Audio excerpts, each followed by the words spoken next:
Star plus का लोकप्रिय धारावाहिक यह रिश्ता क्या कहलाता है एक बार फिर ऐसे मोड़ पर आ खड़ा हुआ है जहां रिश्तों की सच्चाई, गलतफहमियों का बोझ और छिपे हुए राज एक साथ सामने आने वाले हैं। अरमान, अभीरा, विद्या, मायरा, वाणी और मुक्ति, इन सब की जिंदगी अब उस बिंदु पर पहुंच चुकी है जहां एक सच कई जिंदगियां बदल सकता है। अरमान का ख्याल रखते हुए जब विद्या उसे देखती है तो उसके भीतर एक अजीब सा डर घर कर जाता है।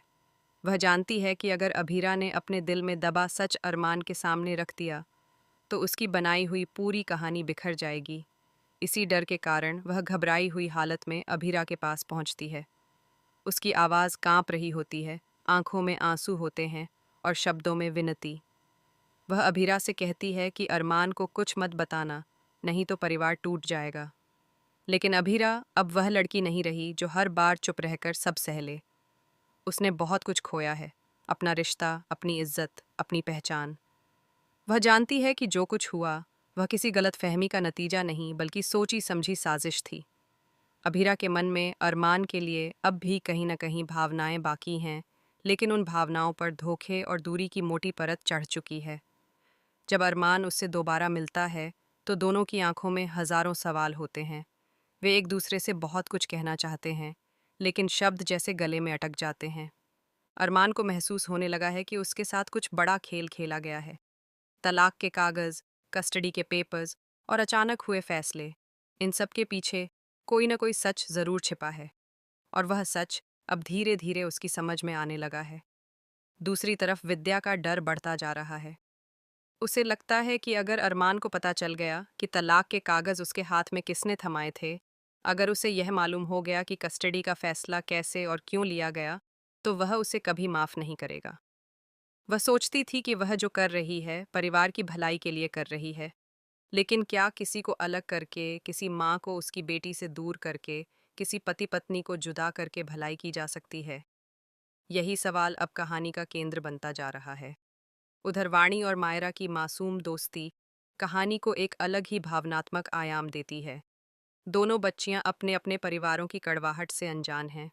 वे साथ खेलती हैं, साथ हंसती हैं और एक दूसरे के साथ अपने छोटे छोटे राज साझा करती हैं। मायरा अपने पापा के लिए वेलनेस सेंटर बुक करती है और मुक्ति से कहती है कि अगर उसकी मम्मी को भी समय मिले तो वह भी वहां जा सकती हैं। फिर वह मासूमियत से सुझाव देती है कि यह कॉन्टेस्ट तो कपल्स के लिए है, तो क्यों ना उसके पापा और मुक्ति की मम्मी साथ हिस्सा लें। उसे क्या पता कि जिन दो लोगों को वह एक साथ भेजना चाहती है वे एक दूसरे के नाम से भी चिढ़ते हैं। बच्चों की यह मासूमियत दर्शकों के दिल को छूती है। वे नहीं जानते कि उनके माता पिता के बीच कितनी गहरी दरार है। वे यह भी नहीं जानते कि उनके जन्म से पहले लिए गए फैसलों ने कितनी जिंदगियां बदल दी थीं। अगर उन्हें सच पता चला तो उनकी दुनिया हिल जाएगी। खासकर मायरा के लिए यह सच किसी झटके से कम नहीं होगा। जब उसे पता चलेगा कि उसकी माँ उससे दूर इसलिए हुई क्योंकि किसी ने साजिश रची, क्योंकि किसी ने अपने फायदे के लिए एक रिश्ता तोड़ा, तो उसका गुस्सा किस पर निकलेगा?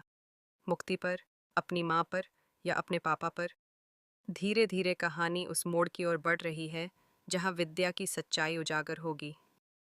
मासा और माधव जी जैसे परिवार के बड़े जब यह जानेंगे कि विद्या ने जानबूझकर अभीरा और अरमान को अलग किया, तो उनका विश्वास हिल जाएगा। उन्होंने हमेशा परिवार की एकता को सबसे ऊपर रखा है। अगर उन्हें पता चला कि परिवार की आड़ में ही सबसे बड़ा धोखा दिया गया, तो वे कैसे प्रतिक्रिया देंगे? क्या वे विद्या को समझने की कोशिश करेंगे या उसे उसके कर्मों के लिए दोषी ठहराएंगे? अरमान का किरदार इस समय सबसे ज्यादा उलझा हुआ है। वह एक तरफ अपने परिवार की इज्जत और परंपराओं को मानता है, तो दूसरी तरफ उसके दिल में अभीरा के लिए अधूरा प्यार है। जब उसे एहसास होगा कि उसने जिस पर भरोसा किया उसी ने उससे सच छिपाया, तो उसका दिल टूट जाएगा। वह खुद को दोषी भी मान सकता है कि उसने बिना सच्चाई जाने फैसले ले लिए। हो सकता है उसे यह भी लगे कि उसने अभीरा के साथ नाइंसाफी की। अभीरा की मजबूती इस कहानी की असली ताकत है। उसने अकेले संघर्ष किया, अपनी बेटी को संभाला, समाज के तानों का सामना किया और फिर भी टूटने नहीं दी खुद को। अगर सच सामने आता है तो यह उसकी जीत होगी, सच की जीत। लेकिन क्या वह इतनी आसानी से सब भूल पाएगी? क्या वह अरमान को दोबारा अपने दिल में जगह दे पाएगी? या फिर वह इस बार अपने आत्मसम्मान को प्राथमिकता देगी? मायरा और वाणी की दोस्ती भी जल्द ही परीक्षा से गुजरेगी। जब बच्चों को बड़े लोगों की गलतियों का पता चलता है, तो उनके मन में भ्रम और गुस्सा दोनों पैदा होते हैं। मायरा को लग सकता है कि उससे झूठ बोला गया, उसकी माँ को उससे दूर रखा गया। वह मुक्ति से दूर हो सकती है, क्योंकि उसे लगेगा कि उसके परिवार ने उसके साथ अन्याय किया। वहीं वाणी को भी यह समझने में समय लगेगा कि सच क्या है और दोषी कौन। कहानी का सबसे भावनात्मक पहलू यह है कि हर किरदार अपने अपने नज़रिए से खुद को सही मानता है। विद्या को लगता है कि उसने परिवार को टूटने से बचाने के लिए कठोर कदम उठाया। अरमान को लगता है कि उसने परिस्थितियों के दबाव में निर्णय लिया। अभीरा को लगता है कि उसके साथ धोखा हुआ। बच्चों को लगता है कि उनसे सच छिपाया गया। और दर्शक इन सबके बीच खड़े होकर सोचते हैं कि आखिर असली गलती किसकी है। आने वाले एपिसोड्स में जब सच की परतें खुलेंगी, तो कई रिश्तों की नींव हिल जाएगी। विद्या को अपने के पर पछतावा हो सकता है, लेकिन क्या पछतावा सब कुछ ठीक कर पाएगा? अरमान को अपने फैसलों पर अफसोस हो,